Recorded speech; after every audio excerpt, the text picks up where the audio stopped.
मौन का दीपक। अष्टावक्र गीता से प्रेरित एक कथा।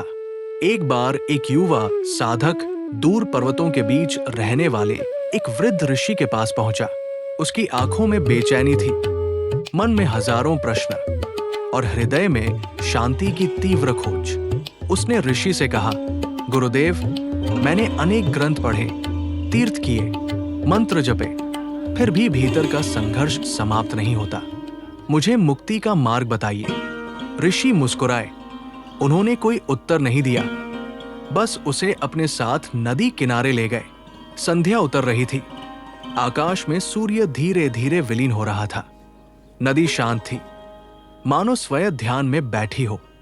ऋषि ने एक छोटा दीपक जलाया और उसे नदी में प्रवाहित कर दिया। साधक आश्चर्य से देखने लगा।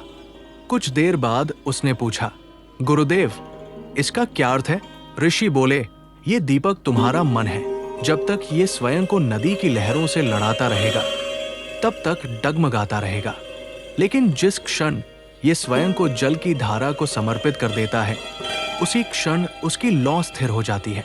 साधक मौन हो गया। ऋषि आगे बोले, तुम संसार से नहीं लड़ रहे, तुम अपने ही विचारों से लड़ रहे हो। तुम्हारा दुख घटनाओं में नहीं, उनसे बनी पहचान में है। तब मुक्ति क्या है? साधक ने पूछा।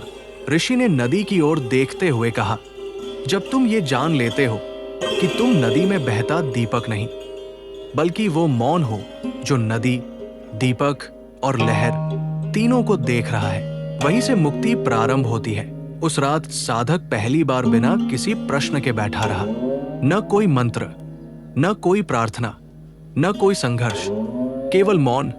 और उसी मौन में उसे पहली बार अपने भीतर एक छोटा सा प्रकाश दिखाई दिया, जो बाहर के किसी दीपक से नहीं, स्वयं उसकी चेतना से जन्मा था।